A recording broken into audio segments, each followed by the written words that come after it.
This is Cast of Wonders, the young adult fiction podcast featuring stories of the fantastic. Welcome. I'm Catherine Inskip, your editor and host. Episode 432. Our story for today is 12 Tanzen Lane by H.E. Casson. H.E. Casson is a Toronto area writer who also works in art studio operations. They are old enough to remember at least 2 eras in which everyone wore plaid. They've been writing since their kindergarten teacher, Mrs. Crouch, taught them how to string together words, but have shifted in the last year to submitting and sharing more of their work. What's out there can be found at hecasson.com. H.E. Casson was happy to see a recent Slipstream story, The Tinderids, published in a short story collection, the Tufa Compendium, available on Amazon, and a near-future non-binary love story, Seeking Same, published at apparitionlit.com. This story is narrated by Larissa Thompson. Larissa is a professional audiobook narrator, voiceover artist and actor. With her home recording studio in Vancouver, BC, she is able to spend her time doing what she loves most, becoming a conduit for stories that resonate with us. Currently, she is a narrator and producer for The Centropic Oracle, a short sci-fi fantasy audio fiction podcast, and was the narrator and co-founder of the Templin Institute, a YouTube channel focusing on the history of factions, nations, races, and organisations from fictional worlds. Currently, she is co-producing and starring in The Sojourn, a science fiction audio drama. And now, we've a tale to tell.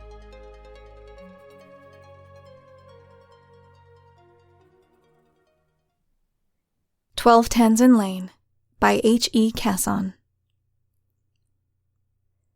Tanzen House was Victorian. At the time, I didn't know what Victorian meant. Then Duo said, like it was a thing people just knew, "It means this house was built while Queen Victoria was alive." Yeah, I guess that made sense. Our house was Victorian, and my room was the smallest. Duo called it the shoebox, so I cut out pictures of shoes and decorated my door. Nikes, Adidas, Manilows. They were all shoes I couldn't afford. I wore dollar store shoes and hand-me-downs.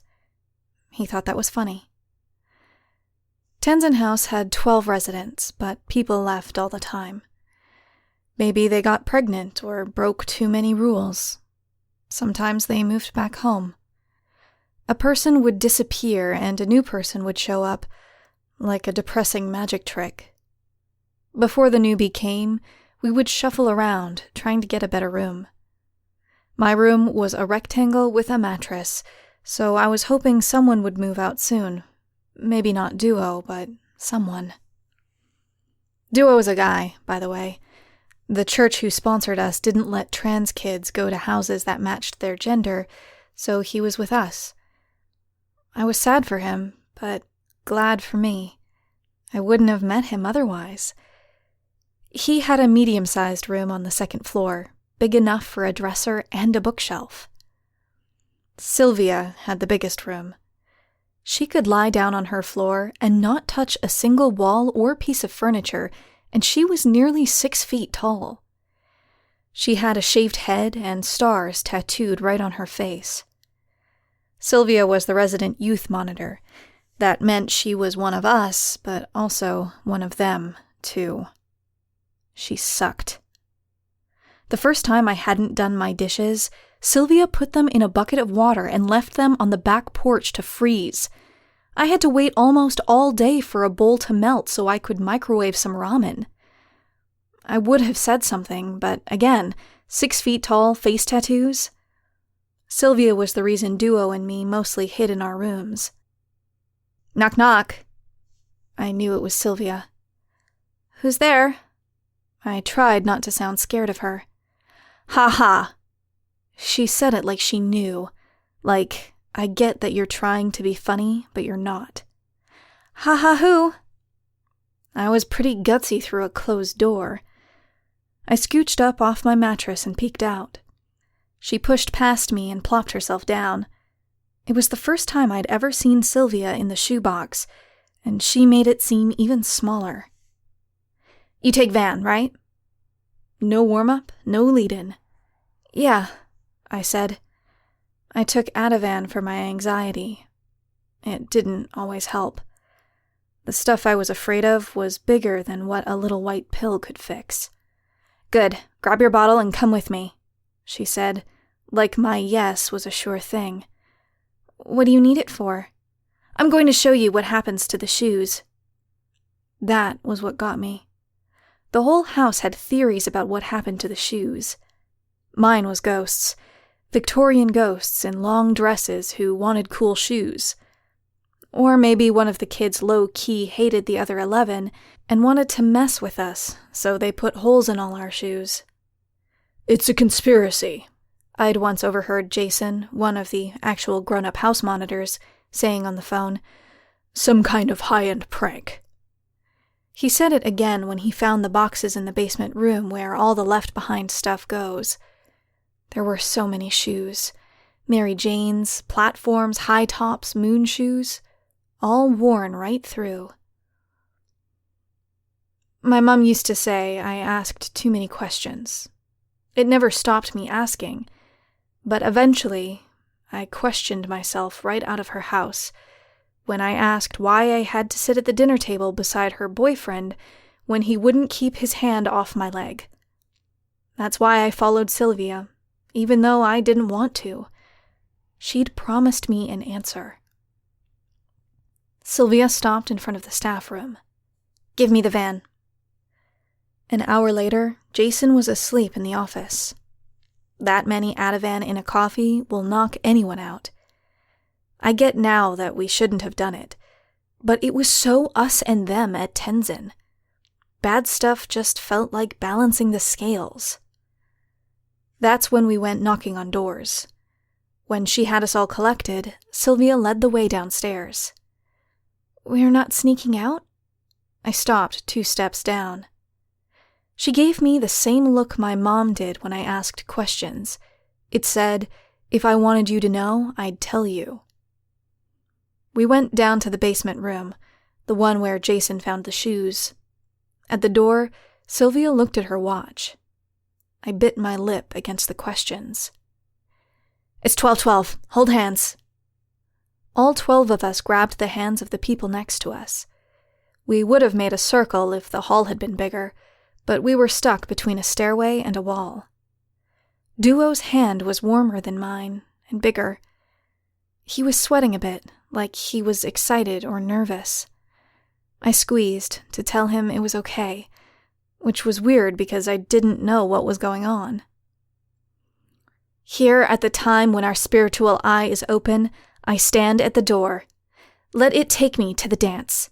Let me return when morning comes. So mote it be. Sylvia's voice was like my mom's TV preachers, solid and sure. So mote it be. Everyone but me knew to echo this part. Now my hands were sweating too. Sylvia opened the door, and it was like I was going to my favorite place, a place I vacationed every year, or maybe even like going home. There were tall trees, taller than I've ever seen. They were thick with leaves, and the leaves were no color that had ever existed. It's not the trees. Duo leaned over to me while I stumbled into the forest. He was lit up like someone had turned on his joy for the first time. He had a dimple. What? Trees are always that amazing. We just can't see it. It's like we're colorblind. Sylvia calls it butterfly sight because they see way more colors than us. He was still holding my hand from the hall. He hadn't let go. Let's dance! Sylvia said it in her normal voice, but it shook the forest. The wind and the branches clacked out a rhythm. The sweet-smelling pool that sat to one side let out a coo and howl that was like no music I knew. I don't dance. Mom said it was dirty, and anyway, her boyfriend was creepy enough when I kept myself still and hidden away.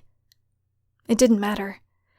The music seemed to set me in motion, and I danced.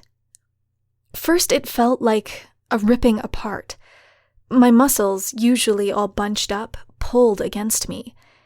It was like claws under my skin, yanking out all of my damage and replacing it with bird songs and bug hums. It was the most brilliant pain I'd ever felt. I can tell you we danced until morning, but I can't tell you how long we danced. Hours, days, years. I danced till my shoes smoked and burned through.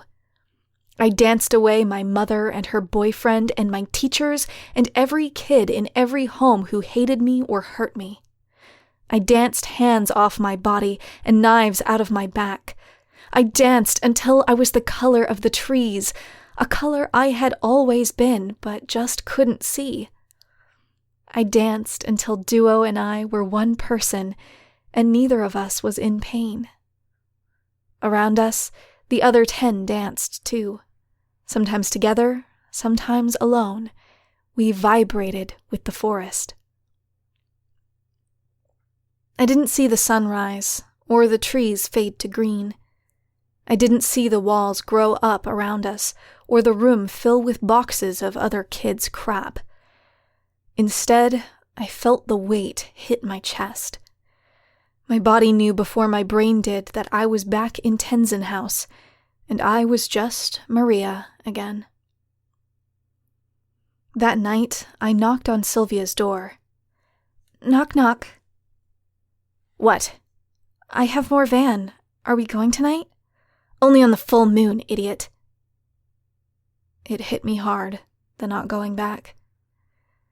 Being me without the dance felt impossible. It hit Duo, too. Every night he was in my room until curfew. You should do your homework. You should eat something. You should go to your appointment. I tried to get him to do anything, but all he seemed to want to do was wait.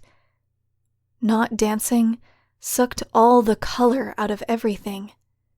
It seemed to sink the whole house. I didn't even care that my feet stuck out of the bottom of my shoes. The holes were a promise that, in just a few weeks, I could go back there again. I was staring at the wall of the shoebox room when I heard the ambulance. After the music, every noise felt like a punch, but this noise was the worst. All 11 of us were on the porch with Jason when Shauna was loaded into the ambulance. No matter what, she wouldn't be coming back. Suicides couldn't stay at Tanzen house. They went somewhere else. Why didn't she just wait for the dance? Adewume asked, sounding like she might not make it. I spent the next few days staring at my wall and checking the full moon app on my phone, counting down to the next dance. Knock, knock. It was Duo this time. I opened the door, new shoes already on my feet. They were Doc Martens with bouncing soles that I'd found in the school lost and found. Come on. He took my hand. You have the pills? Here. I passed them over. I had put up with panic attacks to save them up, which was hard because the panic was worse now. The depression was worse too, but tonight was the dance. He smiled, and the dimple popped into his cheek. I hadn't seen it in almost a month. I smiled back. It felt weird, like my face wasn't used to it anymore. We snuck down to the staff room again. I stood guard, looking this way and that, making sure Duo didn't get caught. He came out, and together we waited for Jason to fall asleep. Then down we went to the door. Standing in front of it, feeling the joy around the cracks, my brain started to run. What was the door? How did it work? Where did we go? Why, in a whole month, had I never asked these questions, or any questions at all? The rest of the girls were waiting. Adewume was crying, and Jan was shaking. Sylvia stood a head taller than most of them, looking ready to drop-kick the world. About time. She gave Duo the same look she gave me when I didn't clean the shared bathroom on my day. Again she said the words, and again she opened the door. It was like the wave pool at the water park, pulling me forward and under at the same time. I wanted to let it take me, but those unasked questions had me scared. "Fight it," I heard Duo, felt his breath in my ear. He was close, and he had his arms across my chest like a barrier. When the rest had gone to dance, he slammed the door shut. "Oh!" It burst out of me, relief and sadness mashed together in one sound. "I didn't give him the pills. I was hoping after Shauna." "But he's asleep." I could feel the pull of the forest rolling back. Duo shrugged. "He's lazy." "I wanted to go." I started to cry. "I know." He kissed me on my forehead and pulled me close to his chest. In the morning, Jason found 9 girls passed out in the basement room, holes in all their shoes. After that, monitors had to do bed checks at night. I don't know how often the girls managed to sneak back, but the dance called them down, and they went down. Then they fell apart. They scattered. Some ran off. Some ended up in other homes. Another ambulance was called. Duo and I stayed for a year. Soon he had the biggest room. In it, we would put on music and dance. We never wore through our shoes, and we never saw colors that shouldn't be, but we held each other close and became each other's forest. We danced. Without magic, we danced. H.E. Casson has this to tell us about their story. This story was inspired by one of the fairy tales the Grimms recorded, The 12 Dancing Princesses. It was also informed by my time in the group home and shelter system in Toronto. Because of that, I'd like to give a shout out to the organisation, Loft, that ran one of the homes I lived in. People can donate to them at www.loftcs.org to help continue their great work of providing spaces for people to be and to heal in their hardest times. Join us again next week for the start of our annual Banned Books Week event. This year, Banned Books Week will be edited by Laura Perlman. We love bringing you the best audio fiction week after week, but we can't do it without your support. We'd love to be able to offer our narrators more than token payments and our hard-working associate editors anything at all. Please consider supporting us with a monthly donation through either PayPal or Patreon. You can also review us on Apple Podcasts, request us on Spotify, and consider the stories we publish for award consideration. There are lots of ways you can help. Join the discussion on our Patreon Discord server, the EA Forum, forum.escapeartist.net, or visit on Twitter at Cast of Wonders. Come say hello. Cast of Wonders is a production of Escape Artist Incorporated and is brought to you by editor Catherine Inskip and assistant editors Andrew Cahoe and Carissa Sluss, associate editors Amy Brennan, Alicia Caparasso, William Haight Minor, Umera Hussain, Sean Proctor, Ray O, Susie Rodriguez and Emma Smales. Our audio producer is Jeremy Carter, our art director Alexis Gobel and community manager Danny Daly. Our episodes are released under the Creative Commons Attribution Non-Commercial No Derivatives 4.0 International License. That means you can download or listen to the episode on any device you like, but you can't change it or sell it. Our theme music, Appeal to Heavens, is by Alexei Nov and available from Promo DJ or his Facebook page. Thank you for listening.